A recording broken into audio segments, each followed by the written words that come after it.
Olá, amigos! Como vocês estão nessa noite? Estamos de volta com mais um episódio do Em Nome de Bey, hoje com um convidado especialíssimo, que é o nosso querido e maravilhoso John. Hoje a gente tem uma discussão incrível que eu prometi a vocês semana passada, né? Sobre as eras da Bey. Eu prometo que eu estudei parcialmente sobre algumas delas, mas a gente tem aqui o Samuel de fã, que ele vai responder por todas as gafes que a gente cometer, e o John para nos corrigir. Antes de tudo, né? Acho que eu vou começar, como a gente prometeu semana passada, e ainda está valendo o sorteio do 79 clipes de hip hop, né? Para você que for se inscrevendo, compartilhando o nosso podcast, para entrar no grupo exclusivo de informações sobre a Beyoncé, que é no Telegram. É um grupo especialíssimo aí que só tem nós, os casters, mas a gente vai convidar o John também agora para participar. E vai estar valendo ainda o DVD. Se a gente começar especificamente e o John se apresentar para vocês, conhecerem o canal dele. Então a gente teve uma cartinha de um ouvinte. Inclusive eu tenho uma trajetória em rádios online que eu tocava Michael Jackson numa rádio. Essa tinha rádio de Rabu e tal, eu participava dessas rádios, aí uma vez eu entrei numa rádio, então eu tenho um histórico de radialista. E agora o que me resta? Escrever essa carta. Então uma das nossas ouvintes trouxe aqui essa mensagem maravilhosa, meu coração ficou quentíssimo. E ela disse: lá para 2010, mais ou menos, eu morava no bairro do Clima Bom com a minha avó. Para quem não conhece, é uma periferia de Maceió. Na rua da frente tinha uma locadora de DVD que eu ia todo fim de semana com meu pai. Ao lado dessa locadora, abriu uma lojinha de DVD e CD pirata. Olha, gente, pirata. Pirataria é bom demais. Daqueles que é uma tela de plástico com os DVD na capa de plástico dentro. Esse aí é raiz. É cringe, né? Como a gente pode falar atualmente. Voltando da padaria, vi a nova concorrência da locadora e comprei um DVD que era tipo Summer Electro Hits de pop. Esse é tão bom. Tinha vários sucessos da época. Várias Rihannas, mais de uma.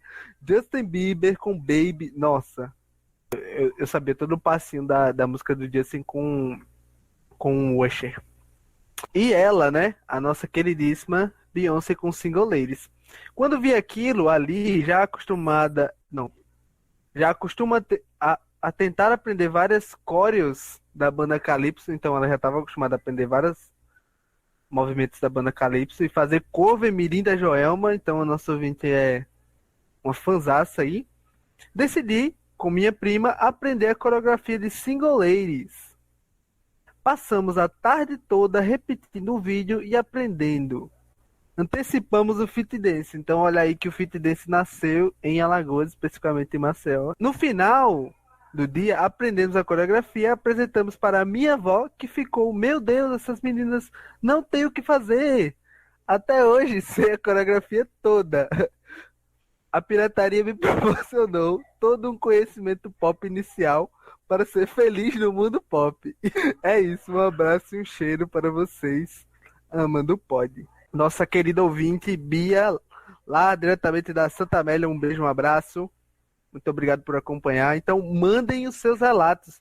A gente vai continuar lendo aqui toda a abertura do nosso podcast, a gente vai ler os relatos e conseguir transmitir e compartilhar toda essa nossa experiência com a nossa maravilhosíssima Bey. Então, dando continuidade, queria que ele pedir pro John se apresentar, falar um pouco sobre as redes dele, como é que tá indo as coisas. E aí, John, um prazer estar com você. É um prazer estar aqui. Eu tô muito contente com o convite, tô muito feliz por terem lembrado de mim para falar da Beyoncé. E eu sou o John Alisson, John, W-A-L-L, W-A-L-L-S-O-N, no Instagram. O meu canal é John Alisson, eu falo lá sobre música pop, eu falo bastante da Beyoncé. Acho que foi por isso, né, que vocês me convidaram. E é isso. Hoje a gente tem um especialista em música pop para nos orientar nessa caminhada. E aí, Samuel, e aí, Cleano, como é que vocês estão? Mais um episódio junto dos meus queridos companheiros. Então, Rafa, eu queria fazer uns adendos à sua fala inicial primeiro, que era o meu sonho ser locutor de Rabu. Só que para ser locutor de Rabu, eu tinha que ter moeda. E para ter moeda, eu tinha que ter dinheiro. E eu não tinha. Então, eu fui aquele que ia para as radinhos, né, que tem aquelas brincadeiras no Rabu, nos quartos. E eu corria, me humilhava para ganhar um tapete que valia uma moeda. Porque os DJs faziam isso, né? Eles faziam brincadeiras para manter a gente escutando. E aí jogavam um tapete lá, o prêmio. A gente rodava jurando que vinha 10 moedas, 5 moedas. Era um tapete, um mob de um mob, uma moeda. Às vezes era um patinho que todo mundo ganhava esse pato e o DJ dava o pato pra gente ficar ali intertido. Mas eu tava pensando, né? Beyoncé só conseguiu ser Beyoncé, pelo menos aqui em Alagoas, graças à pirataria. Porque todo mundo que fala sobre Beyoncé nesse podcast fala que conheceu através da pirataria. E eu amo a pirataria porque é uma coisa que eu ficava assim, qual a diferença entre o original e o pirata na época? Era só a cor da capa, né? Que o pirata era preto e o original era verde, às vezes era azul, laranja. Só era isso a diferença. Às vezes um mais grossinho, às vezes um mais fininho, mas era pouquíssima diferença. Eu acho que a única política pública efetiva no Brasil é a pirataria. E nem é uma política pública. Então, assim, né, unindo as comunidades. Queria falar isso e falar que eu tô muito, muito feliz em ter o John aqui. Eu tava falando pra ele aqui no off que eu acho ele meio que o Wikipédia da Beyoncé, assim, que eu vou lá, abro o canal dele e pesquiso. Não só da Beyoncé, na verdade. E agora eu tenho olhado outros conteúdos, porque eu sempre ia com foco Beyoncé, né?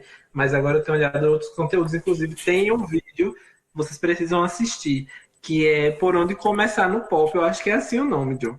É Por Onde Começar no Pop, que ele vai falando o guia de Por Onde Começar. Que eu amo as transições de uma coisa para outra. É muito engraçado. E por mais que pareça datado, né? Porque foi um vídeo um pouco antigo, mas é assim, hilário, é muito bom, além das referências pop que tem lá, né?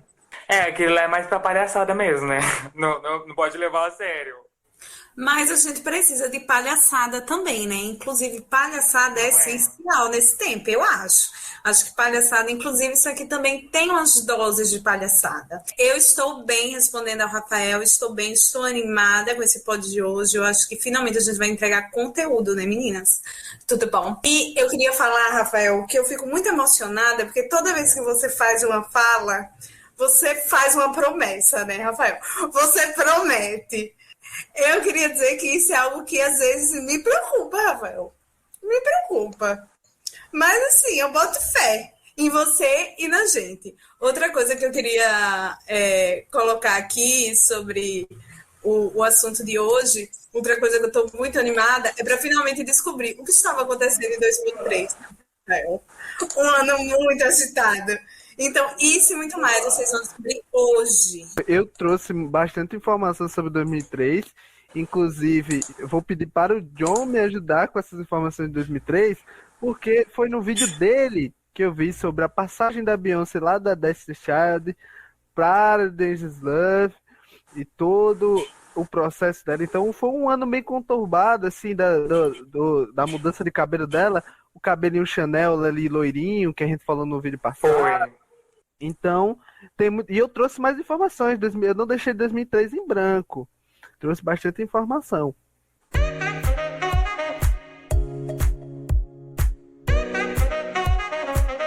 Acho que a gente pode começar falando, já que a gente se iniciou, né? Falando um pouquinho sobre essa chegada da Beyoncé assim, no mundo da canção, junto com o seu pai, assim, criancinha. O seu pai que eu não sei o signo dele, mas desde o episódio passado eu comecei a pensar nos signos dos parentes assim, dos cantores, né? Porque ele era bem metódico. Expulsava integrante, botava integrante e chamava integrante que ninguém sabia quem era e colocava pra dentro e era 6 pessoas, depois deixou de ser 6. Então eu queria saber do John, como é que foi esse processo assim da Beyoncé começar a se tornar uma cantora, acho que ela já cantava na escola, e como foi esse processo de se juntar com as amigas e tornar isso um trabalho, se foi iniciação do pai dela que queria fazer isso, ela mesma que queria fazer. Ela, pelo que eu já li e assisti sobre ela sempre gostou, né? Ela já cantava na escola, ela fazia parte de. Como é que fala aqueles. Quando eles fazem aqueles concursos de música, ela sempre cantava, né? Aí os pais dela viam que ela tinha talento, e aí ela conhecia umas meninas, né? As primeiras integrantes do Destiny's Child, uma delas ela conheceu na escola, aí viraram amigas, e o pai dela viu que elas tinham talento, né? Daí ele começou a botar elas pra ensaiar, daí elas ensaiavam em feriados, ensaiava depois da escola, ensaiava no final de semana. Todo o tempo livre que elas tinham, ele botava elas pra ensaiar. Foi aí que, tipo, tudo começou, né? Bem pequenininha mesmo. Aí eu fiquei pensando, assim, da parte dessa transição, assim, de você começar a se tornar um artista, que é algo muito difícil, assim, então, mais pra frente, e eu vou Uhum. pulando, porque eu sou muito cronológico, mas eu lembro nessa passagem das meninas e tal, que ele acabou parando a audição dela, né, assim, porque ela tava com a voz meio Sim. calada e tal, não, para tudo isso aqui, não vai cantar mais, vocês estavam na piscina. Tem um vídeo de elas estão dando uma. Elas estão num teatro. Tem um vídeo, inclusive, se procurar. Acho que o programa da MTV chamava alguma coisa de Drive. Aí tem lá um vídeo exclusivo, né? Que eles pegaram, que elas estão dançando. Aí o pai dela fala que elas estão com o nariz meio. Com a voz meio anasalada. Aí o pai dela fala pra elas pararem e pede desculpa. A Beyoncé sempre, ela já contou isso em dois shows diferentes, que é um de 2009 e um de 2011 que ela fez. Aí ela fala, ela mesma conta que o pai dela parou a audição porque elas estavam com a voz meio anasalada. Aí ela fala também que, tipo, elas eram muito novas, elas, tipo, acho que elas tinham uns 10 anos por aí. Ela fala que sabia que, tipo, não era o momento pra elas, né? Aí, tipo, foi até bom, porque quando aí elas entraram, começaram de vez, elas já estavam mais velhas e mais, como se diz, mais responsáveis, né? Com a voz e tal. Isso que eu achei muito interessante e combina muito, porque a gente tem uma pessoa no nosso podcast que tinha uma banda na escola, começou cantando na escola, né? Que é a Claiane. A Claiane queria falar um pouco sobre isso, que inclusive coincide com Com vários filhos. um single da Destiny, assim, No No No. Então, ela tem uma trajetória parecida. Foi uma banda assim que teve seu auge, seu trajeto aí no meu fundamental. Eu tinha 4 amigas e assim a gente pensou, nossa, seria tudo a gente fazer uma banda. Uma das nossas amigas, eu acho que já tinha a maturidade, né, para dizer, não, eu acho que eu não quero isso para mim. A gente não tinha um pai para avisar que nossa voz era nasalada, a gente não tinha, não estavam apoiando. E aí a gente fez uma banda, inclusive, depois eu vou tentar procurar, porque tem um blogspot, né, meninas? Que era uma banda de sucesso. E na minha época, ter Tudo. sucesso era ter um blog. Blog, a vida da blogueira. E aí é um blog de muito sucesso, tirando a gente que era da banda e meu amigo que fazia a mixagem do som do nosso hit. A gente tem um seguidor. E é assim, eu sempre falo, né? Porque esse hit que a gente fez, a gente queria uma coisa internacional, que a gente pensava grande, a gente pensava ambiciosa. Então, assim, mesmo sem saber inglês, a gente decidiu que ia fazer uma música chamada Yes or No. E era uma música que basicamente a gente falava yes, ou não era nem ou, era tipo ou não. Literalmente isso. E eu me divertia demais, assim, a gente fez ensaio fotográfico na biblioteca da escola e tudo mais, tem foto com fantoche, né? Porque é isso, né? A gente achava, né? E aí, quando a gente se encontrou, assim, para conversar sobre o show da Beyoncé, eu lembrei desse meu momento e desejei muito ter um pai que dissesse, minha filha, não tá legal, vamos deixar para a posteridade, não precisa dessa exposição. Inclusive, eu falei que eu vou procurar porque o blog da banda, que a banda se chamava The Puckets, né? Porque a gente era muito internacional. De onde saiu esse nome, não dá para saber, tá? Tanto que, por exemplo, o nome das integrantes era nome artístico, né? Por exemplo, minha amiga se chamava Hannah e o nome dela na banda era Lolly Puckett. Lolly Puckett com Hannah tem tudo a ver. Você vê que tem proximidade. E todos tinham o sobrenome Puckett, né? Porque era uma família. Ninguém me avisou da vergonha que eu estava passando. Até hoje eu o blog, depois o Blogspot. E essa vergonha tá aí, anunciada. Ninguém lembra qual foi o e-mail, ninguém pode cancelar. A gente fica torcendo, né? Que assim como Yahoo Respostas caiu, um dia o Blogspot caia também. Que ninguém mais usa Blogspot. Um dia cai. Um dia cai. Amiga, todo mundo precisa começar por um lugar. A Pablo, no começo, era a Pablo Knowles, entendeu? Hoje ela é Pablo Vittar. Sabe? Todo mundo precisa começar por algum lugar. A Ludmilla era MC Beyoncé, né? Exatamente.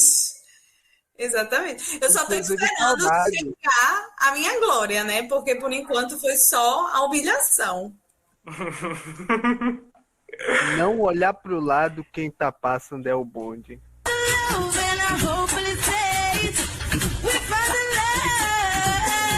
Falou do signo do pai da Beyoncé, ele é capricorniano, igual a mãe dela também, os dois. Ai, gente, eu acho que tem tudo a ver. Bem terra, bem trabalho, bem empreendedor, sério, uma pessoa a longo prazo. Achei. E ela virgem, né? Eu acho ótima essa combinação. Eu acho tão chique esse negócio de ter paciência pra fazer as coisas. Nossa, eu não tenho. E é atenção, né? É atenção. Inclusive, é uma coisa que a gente tava comentando, né? Falando sobre esse requinte de detalhes que ela tem, assim. Eu acho isso muito virgem. Você ter cuidado. Tipo, você ter cuidado, você ter sigilo. Porque se fosse outro signo, a parte do signo já caiu por terra, né? Se fosse uma geminiana, podia até ter cuidado. Mas o sigilo, o mistério... E ela não, ela consegue ter tudo isso, sabe? Ela consegue passar despercebida e só aparecer no certo. Isso é muito de ter um feeling, de ter uma observação e como é que eu posso falar? Uma descrição. É isso, eu acho a descrição também uma característica muito forte dela. E esse sigilo, agora que você fala do sigilo, esse é um sigilo, uma descrição tão grande, é o universo ornando para o planeta Beyoncé, que entrava integrante, saía integrante, gravava clipe com integrante que estava dando entrevista em outro lugar e nem sabia que o clipe estava gravado, e não teve uma treta, não teve um bafafá. O povo odiava a Beyoncé, né? Tinha o site, assim, tinha aquele site Hate Beyoncé, alguma coisa assim. Mas elas hoje são super amigas, não teve escândalos, não tem escândalos nessa trajetória da Beyoncé, nem nessa época que era mais favorável, né? Porque teve processo, teve tudo. Ter treta e não teve, assim. Então, um universo orna para que ela seja impecável. Eu tava vendo um vídeo, minha gente, essa semana sobre as tretas aqui do Brasil, né, nessa mesma época. Enquanto Beyoncé fazia o silenciamento dela lá, aqui tava Roberto Justo mandando direta pra Diana Galisteu, porque eles tinham um relacionamento deles, e aí ele dava o depoimento dele no TV Fama, e ela também dava o depoimento dele. Nossa, eu não sabia disso, não. Eles tinham relacionamentos. Amigo, e sabe o que é interessante? É porque passa ano, Roberto Justo já teve umas 5 ex-mulheres, e Roberto Justo ainda fala da Adriana. Ainda abre a boca. Um dia desse, eu acho que tá com, 2 semanas, ele fez uma fala em que alguém foi perguntar sobre os relacionamentos dele e ele não tocou no nome da Adriana Galisteu, né? E aí a pessoa que estava entrevistando, que eu não sei porque alguém entrevista Roberto Justo no tempo dele. Mas, assim, ainda em entrevista... A mulher comentou, né? E a Adriana, ele fez isso. Não, é porque não foi um relacionamento, né? Foi um lapso. Olha que desagradável. Isso é porque hoje ela apresenta o Power Couple, que ele um dia apresentou, e agora vai apresentar a Fazenda, que ele um dia apresentou. Isso aí ele um dia apresentou. Aí ele tá assim, ó, com esse ranço. Vai ver, era tudo combinado pra ele dar essa apresentação e repercutir Ele falando da Adriane, porque quem quer saber de Roberto Justus? Não, sinceramente, no fundo do coração, entrevista a Ticiane, tá melhor, tá menos ruim. Roberto é muito fundo do poço. Né? Desde o começo da pandemia, que ele dizia em alto e bom tom que não tinha problema se algumas pessoas morressem, porque só iam morrer senhorzinhos e tudo mais. Amigo, eu não sabia. Meu filho, Roberto, o maior defensor de alguns sacrifícios precisam ser feitos pela economia. Sagrada economia. Tanto que fizeram vários memes, porque Que monstro!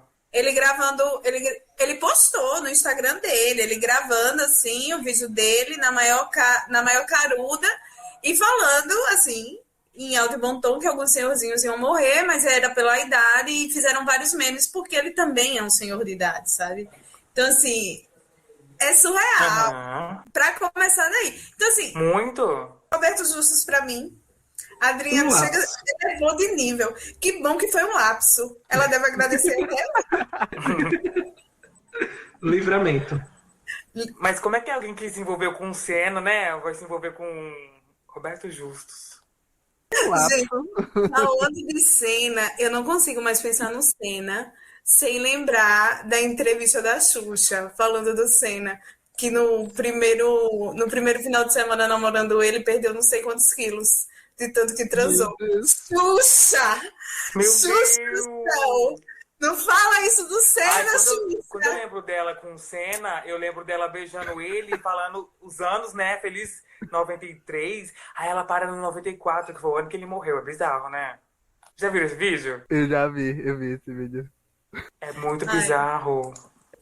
Na verdade, a gente pensar, né, no movimento do Brasil nesse momento, assim, não com relação a isso, essa parte, assim, mas assim, tudo que acontecia nos anos 90 era muito bizarro, eram umas combinações, assim, que você não imaginava, assim, que podia acontecer, assim. Tinha a banheira do Gugu. Meu Deus, a banheira do Gugu. Banheira do Gugu. Às 2 da eu tarde, acho a que banheira do Gugu. Do Gugu. Eu acho que o sushi erótico do Faustão também é dos anos 90. Nossa, Fantasia. É a melhor É fase do ritmo. Brasil, eu acho, gente. eu lembro muito da tiazinha Tiazinha. dessa época. Sim, do Luciano Huck, né? Nossa, a TV brasileira era muito bizarra, velho. Não, e que a Tiazinha era um programa destinado aos jovens, né? Sim, Aos jovens, à adolescência. sim. Né? Adolescência e lá, tiazinha, ó, com seus chicotinhos, é assim. Eu lembro que eu tive sandália da tiazinha. Eu tive, era uma tamanca da tiazinha, pretinha. Tinha outras cores, né? Mas a minha era preta.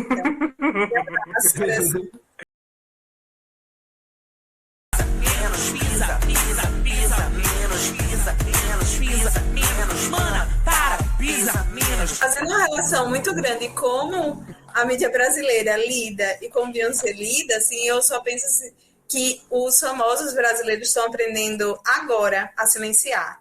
Tipo, diante de um barraco. Agora, 2019, 2020. Porque antes... Você acha? Eu acho que tipo, muito famoso, assim, brasileiro, está silenciando. Claro que a gente ainda vê muito uma tendência de responder, de, tipo, mais... Sim. De ir pros Quando stories. você falou, eu lembrei da Anitta. Porque a Anitta sempre responde, né? Mas eu sinto que a gente tá num movimento mais de, tipo, a galera ficar mais calada, assim, diante das coisas, em frente ao que era. Inclusive a própria Anitta. A própria Anitta já até declarou que, tipo, não vai ficar mais respondendo tudo, porque ela não precisa disso, né? E que o silêncio... Ela é internacional. Isso foi uma coisa que passa muito rápido. Sim. Você se queimar por causa disso, não? Mas tá Às aí. vezes não é mais passa muito efetivo. rápido algumas coisas. Exatamente. Mas tá aí, a Samantha Schmutz batendo na porta, dizendo se posicione. Você se posicione, abra um stories e se posicione. Faça um post, se você não se posicionar, você é a favor do Bolsonaro. E a pessoa vai lá e se posiciona. Ele diz que nem é de direita nem de esquerda, muito pelo contrário. Mas falando de se posicionar, a Beyoncé, mesmo que ela fique em silêncio, né, várias polêmicas, ela sempre se posiciona, né? Tipo, igual ela fez no começo da Covid. ela fez um vídeo, tipo, falando pros médicos e tal. E, tipo, é muito raro ela fazer isso, né? Ela se posicionar. Assim, no sentido de... Ela, geralmente ela não reage ao que tá acontecendo no mundo. Só Sim. quando é um assunto bem drástico, igual foi a pandemia. E eu acho muito importante, assim, não que eu ache que todo mundo tem que se posicionar, porque alguns posicionamentos eu prefiro ser poupada. Mas, e é genuíno, sabe? É genuíno. E principalmente de alguém Uhum. que você sabe que ela tá se posicionando e ela não se posiciona por qualquer coisa, sabe? Eu acho isso muito Sim, importante. é igual quando tava teve a eleição do Trump, ela teve, sabe aquele stream lá do Jay-Z, que eles são, como é que fala? Eles não fundaram, mas eles são, tipo, faz parte da fundação, eles são sócios, né? Aí ela falou, tipo, um tempão falando, tipo, pro pessoal votar, que tinha que votar não tinha que votar no Trump e tal. Então ela se posiciona, ela só fala quando realmente é um assunto necessário, né, para a sociedade. Diferente da Lady Gaga, pegou a bandeirinha do Biden aqui, ó. Adeus cromática, já lancei. Biden vem aqui. Inclusive, A Gaga só fez show pro Biden, né, ultimamente.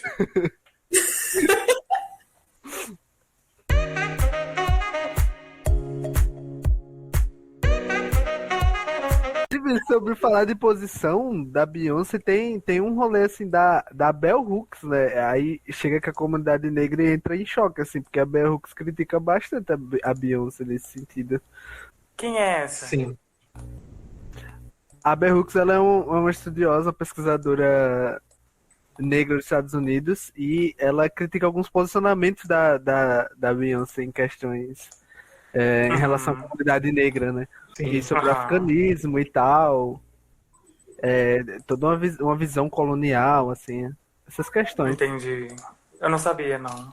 Eu discuti, eu li um texto, um livro da Bell Hooks, o Olhares Negros, que tem uma parte que ela fala, né, da Beyoncé, e fala como ela teve que ficar branca para poder conseguir de alguma maneira se alçar ao estrelado e tudo mais.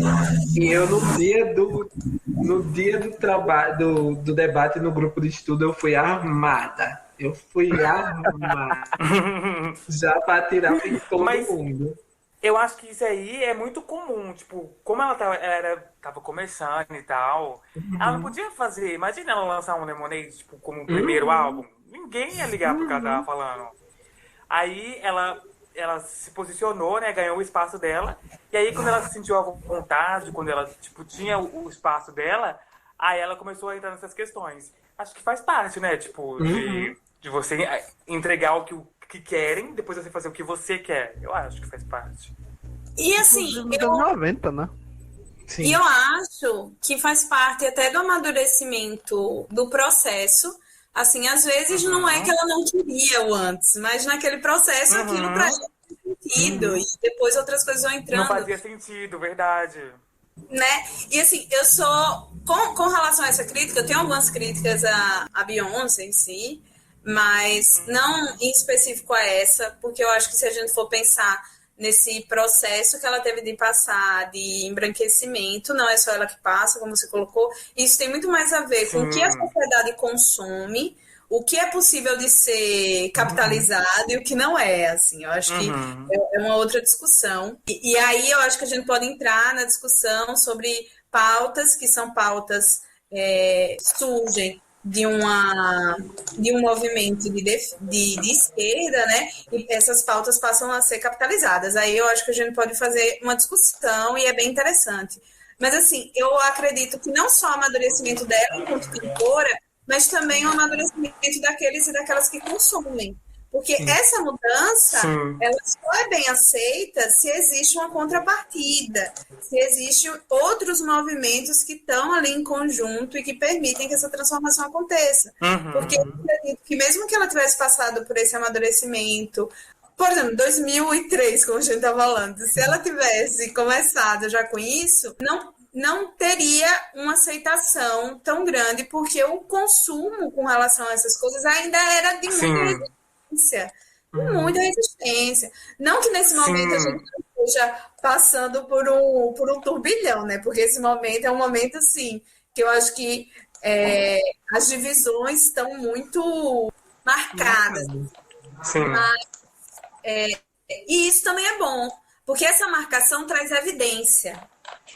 Então, assim, tanto você falar contra, você falar a favor, é evidência, é consumido, é transmitido, porque essas divisões, elas Tem estão um aí. valor, né?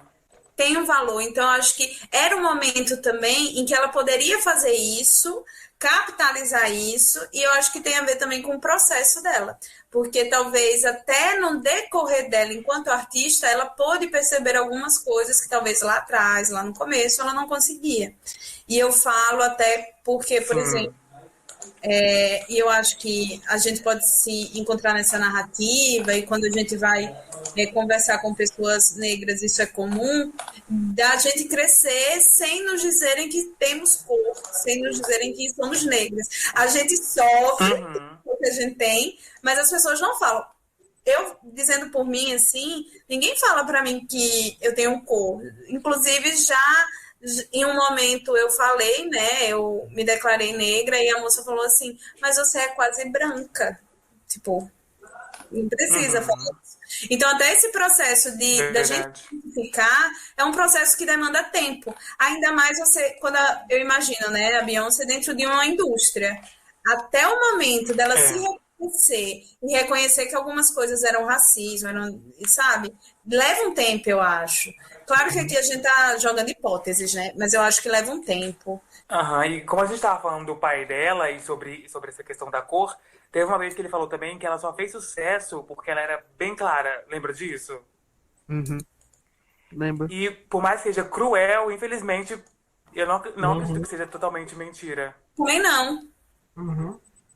E é o que falam sobre ela e a relação dela com a Kelly, né? Dizer por que a Kelly não fez sucesso tanto quanto ela também, né? E é interessante porque, por exemplo, a recepção da Kelly em outros países chega a ser maior do que nos Estados Unidos. Então, fala muito do consumo dessa população também, né? A gente não pode deixar isso, assim. E fazer sucesso nos Estados Unidos, querendo ou não, é um diferencial, porque abre muitas portas. A chance de fazer sucesso em outros países é bem maior, né? Bem maior. E assim, não é que a Kelly tenha uma carreira flopada, né, como a gente fala, mas assim, nos Estados Unidos ela não alcança tantos números, mas em outros países eu tava olhando, ela foi bem, sabe? Na Inglaterra mesmo ela foi muito bem. Então isso também fala desse perfil de consumo, assim, dos Estados Unidos, inclusive. E a gente entrou numa discussão muito interessante, assim, eu acho que envolvendo a indústria em si.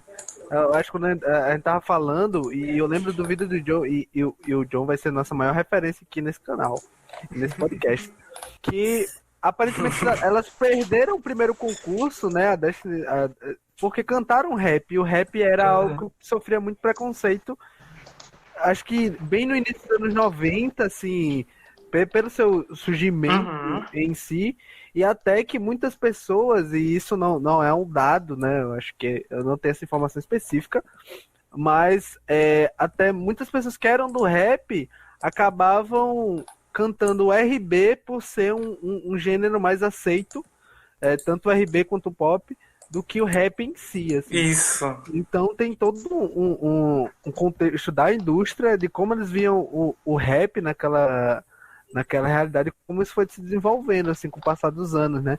Tanto que eu acho que a passagem dos anos 2000, né, saindo dos anos 90, essa passagem para os anos 2000, assim, aí é que a gente passa para 2003, mudou bastante isso. O rap virou o que era o mainstream, assim. Elas tiveram bastante dificuldade, tipo, eu li, né, que a Beyoncé mesmo, ela queria cantar, tipo, uma música mais R&B, e as meninas não, queriam fazer rap. Daí, como a maioria venceu, elas fizeram rap. Só que elas acabaram perdendo, né? E realmente, eu não tinha pensado nessa questão mesmo do rap não ser tão bem aceito naquele momento. Que também tá num processo de bolha, assim, que eu acho da indústria da música dos Estados Unidos, assim, no geral. E como isso influencia os outros lugares, assim.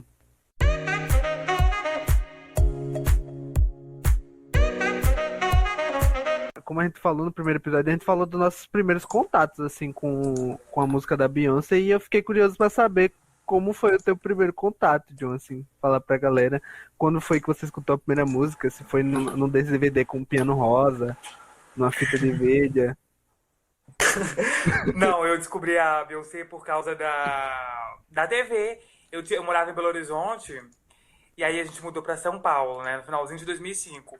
E eu lembro que minha prima assistia muito televisão, e eu ficava o dia inteiro na casa dela. E aí passava toda hora aquele clipe do Fundo Rosa, sabe? Aquele da música da Pantera Cor-de-Rosa. Sim. E ela era muito bonita, ela era muito linda, a música era muito legal, e o clipe era muito bonito também. Aí eu tipo, tinha uns 8 para 9 anos, eu fiquei encantado. E aí depois veio o B-Day, né, que foi o segundo álbum dela, e veio o Deja Vu e as outras músicas todas. E aí quando chegou o Single Ladies, eu já me vi ali grudado nela, não conseguia mais me desvincular dela. Cativado. Sim, totalmente. Aquele clipe é muito lindo. Até hoje eu assisto e falo, meu Deus, como é legal! Ai, ela é muito linda, né? Isso aí, de fato. Sim, Sempre foi, né? sim. Inclusive, é algo que eu gosto muito. Tanto nos primeiros clipes. Antes dela chegar naquela fase preto e branco, assim, que começa ali em Sim. Soldier, né? Uhum. Mas o colorido, assim, o laranja, o rosa, o azul nos clipes, principalmente em Bodylicious. É Bodylicious? É Bodylicious? Sim, que elas são de rosa, né? Sim, e vai trocando, e ali nasce, ali já foi a Beyoncé inventando o TikTok, né? Ali a galera dançando e tal, na Nossa, câmera vertical. verdade. Ela inventa o TikTok, então ela já tava prevendo tudo. Naquele clipe lá tem uns movimentos, né, de trilha. Esses movimentos que o Michael Jackson fazia, que todo mundo conhece, né? Aí eu sou apaixonado por essa estética noventista, assim, Uhum. dela andando na rua. Tanto que parece muito o que ela faz em Crazy Love. Isso. Parece bem uma releitura Isso. de umas músicas da Destiny, assim, de uma música que tem elas andando na rua também com um bonezinho e tal. Uma coisa que Aham. eu gosto da estética dessas imagens é a saturação lá em cima, né? A saturação é lá em cima. Na tela. E fica muito bonito, assim, porque fica tudo muito vibrante. Eu gosto, fica dramático. Fica dramático. Aham. Saturação lá em cima da imagem. O Ravel falou da estética dos anos 90. Eu tô fazendo um vídeo sobre os anos 90, né? E tava pesquisando a moda e tal. Aí eu fui ver, a moda dos anos 90 era a calça jeans e a regata branca, que ela usa em Crazy Love. Aí eu falei, gente, as referências, essa eu nunca tinha pegado. Que tipo, a regatinha e o jeans era uma. Não sei se é exatamente os anos 90, mas se você procura, você vai encontrar daquele mesmo estilo. O jeans era marcante, né? Muito Sim, bolso. muito jeans. Tinha muito jeans e muito bolso nas calças. Justin Timberlake e Britney Spears que o Exatamente. Famoso look ao jeans. Nossa, verdade. Meu É 2000 puro ali. Ali é a essência. Eu gosto, e agora eu vou abrir um parênteses, né? Já que a gente tá Ai, eu falando. amo. Nossa, eu amo tanto, gente. Eu gosto, assim, eu vou abrir um parênteses, porque você entra no. Tudo bem que o Instagram da Britney não é ela que cuida, assim, né? Mas, assim, você entra lá, 2000 não passou, né? Porque as roupas da Britney são jeans cintura baixa, Aham. o topzinho, garota, e o lápis de olho na linha d'água, que era moda também anos 2000, lápis de olho na linha d'água, bem marcado. Às vezes ela não passa nem um blush, fica só um lápis aqui e, ó, vários looks assim, jeans lá embaixinho, ela adora. Anos 2000 total, não saiu.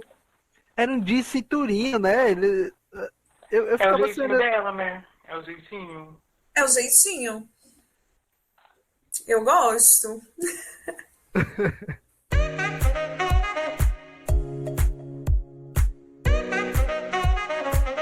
Eu ia falar desse momento aí. Eu lembro que eu usava muito macacão. Minha mãe usava muito macacão também nessa fase. Eu tenho várias fotos da minha mãe utilizando muito Tudo. macacão, assim. E aí eu tava falando com os meninos, né, que enquanto a Beyoncé tava nos perrengues dela, de lançar um álbum e estrear em 67, na Billboard e tudo mais, eu estava na minha fase melhor da minha vida, porque eu era filho único, então eu tive os mimos, e o meu maior mimo, que até hoje meus irmãos falam muito assim, cobram da minha mãe, do meu pai muito, que só eu pude ter, felizmente, foi uma festa, assim, uma festa, uma senhora festa, com direito a 1998, direito à gravação em fita cassete. Nossa. Chique demais. Demais, assim. E ainda teve a apresentação de covers. Minha mãe fez as meninas Meu Deus! Spice Girls para dançar no meu aniversário. Teve bananas Meu e pijamas. Pessoas vestidas de bananas e pijamas no meu Privilegiada. aniversário.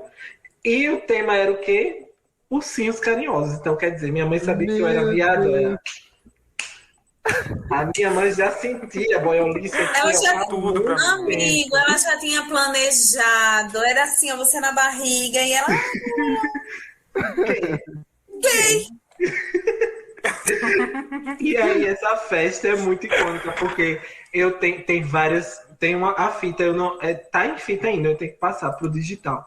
Mas eu sempre muito dado. Porque quem foi, umas pessoas dizem assim, sua mãe só valorizava quem tinha dinheiro. Quem não tinha dinheiro, sua mãe nem botava comida na mesa. Aí assim, eu vou descobrindo as coisas assim depois Ela não é de boba, velho. né? Aham. E um deles era meu padrinho e minha madrinha, né? Ganhei um robô. Inclusive, imagina você ganhar um robô, o robô rodava. O robô rodava, Nossa, andava, carérrimo na época. atirava. Muito caro pra época. E aí, depois veio a desgraça que foi os dois irmãos, a vida de filho. Tô Aí brincando, tem que amo, dividir, né? amo os meus irmãos. Mas chegou a era, né, de ter mais irmãos e tal. Parei de ser filho único. Atenção, porque e queda, né? a ascensão e queda, perdeu tudo, a história do Samuel. E aí, a Beyoncé, hoje bem estabilizada, e o Samuel tá na fase do perdeu tudo, né? A Entendeu tudo? gente Amigo, tem inverteu. nem mais um robô Morando pra do vender. aluguel. Amiga, nem roubou. Daquela época ficou. Inclusive, eu tinha robô, eu tinha um urso muito grande, eu tinha um carro que eu entrava dentro do carro, um carrão assim, que eu entrava dentro do carro. Nossa. E Deus. todos dessa festa, né? Minha mãe gastou, mas também o de presente que ela ganhou. Aí ela tá errada. Você viu o povo que tinha dinheiro, não você viu o povo que não tinha.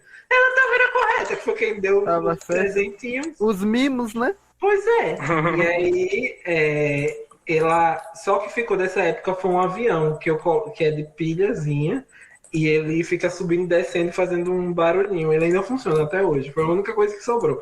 Mas o resto, tudo assim, se foi. Do mesmo jeito que veio rápido, foi rápido, assim. Foi muito rápido. Minha mãe saiu dando as coisas. E essa é a vida. É. Tem gente que chega pra ficar, tem gente que vai pra nunca mais. Tem gente que vai Amigo, pra não nunca fale mais. isso não, porque a gente tá mirando na ascensão. Não fala assim não, que a gente vai retornar. Vamos virar. Vamos virar esse jogo. Eu, assim, a ascensão nunca chegou aqui, né? Robôzinho nunca teve. Então, eu tô confiante que minha hora vai chegar, né? Porque do Vai. zero, já tô empacada faz um Eu tempo. tive só uma festinha na minha vida inteira. Sério, John, é um Teve bolinho. gravação, amigo? Teve Mas tava gravação? Nossa, tem umas fotos horríveis, que Deus me livre. Nossa, é uma pior que a outra. Eu não tive, né? Eu tive festa, assim, de 1 ano, essas coisas, mas tudo em casa. Mas, assim, nas fotinhas, eu sempre pareço muito feliz. Então, eu acho que vale a pena. Agora, meu irmão, que eu já falei aqui, que é o favorito, né? Ele teve festa, gravação, carrinho que entra dentro. Ele teve tudo isso. O Lá caçulinha. pula, né? Ai, Vestido de não. bolinha. É injustiça, né? As fotos minhas no aniversário do meu irmão, meu Deus, eu tava muito horrorosa. O moço pra ninguém, horrorosa. Era o contraste, né? Da ascensão dele e da sua queda. Você falou aí, nas minhas festas de aniversário, eu parecia muito feliz também. Só que era uma felicidade tão exagerada, umas fotos com a boca aberta, horrível. Eu gosto das minhas fotos. Parece uma felicidade genuína, assim. Inclusive, tem uma que eu adoro, que tá tipo... Eu, Aham. eu abri assim, fiz todo mundo fazer uma rodinha no meio da sala da minha casa e no meio estou eu dançando. Multiartista. Desde sempre. E Esse diretora ainda, né? Dirigindo um ensaio fotográfico. Claro, aqui, ó. Bom, minha mãe disse que eu dancei muito, eu dançava muito, deixava ninguém dançar, porque eu era a estrela. Meu aniversário. Abrindo parênteses aqui, eu tenho uma história com foto que eu tenho uma relação muito assim. Meu irmão, ele teve uma festa de 10 anos, não foi uma festa de gravação dessas coisas todas, foi só uma festa. Não teve um carro pra entrar Não dentro. teve um carro para entrar dentro, mas teve uma coisa que eu queria muito estar, que era um balão. Balão, minha mãe fez o balão, encheu de doce dentro, e aí eu não estava em casa, eu estava na casa de um amigo meu, ela tinha me despachado para casa do amigo meu para ter um filho a menos para conseguir organizar a festa. Aí eu saí para casa dele um dia antes e dormi lá. Chorei, querendo vir para casa, mas minha mãe disse: fica aí, eu tô ocupada, não vou não me pegar. Aí eu só fui no outro dia. Só que no outro dia o pessoal que estava na casa, eles eram muito atrasados, a gente chegou muito tarde. E eu cheguei depois da minha mãe ter focado o balão. Então, quando eu cheguei, minha mãe já tinha focado o balão, não tinha me esperado focar o balão. Pra quê?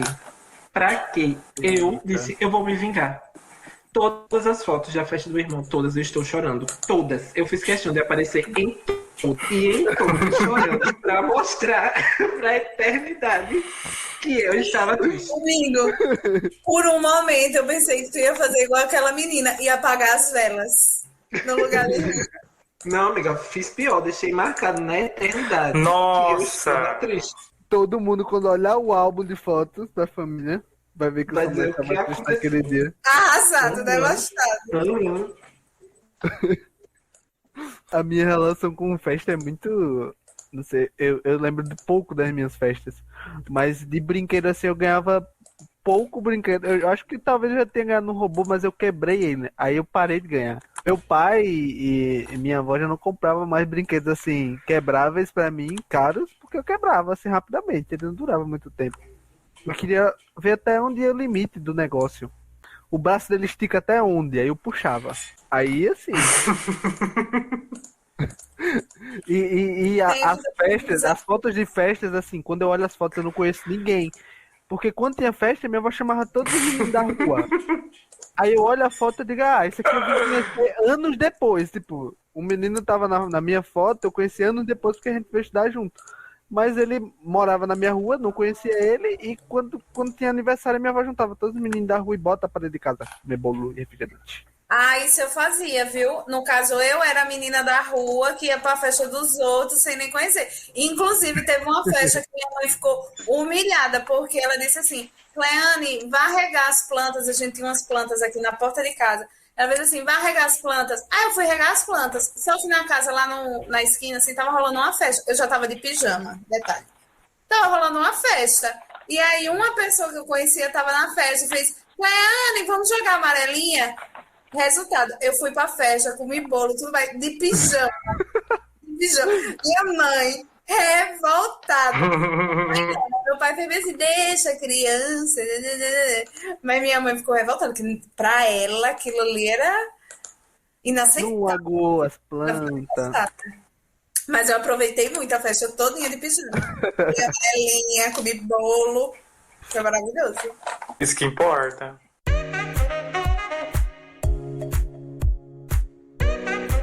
Quero dizer que eu tô muito feliz com esse episódio.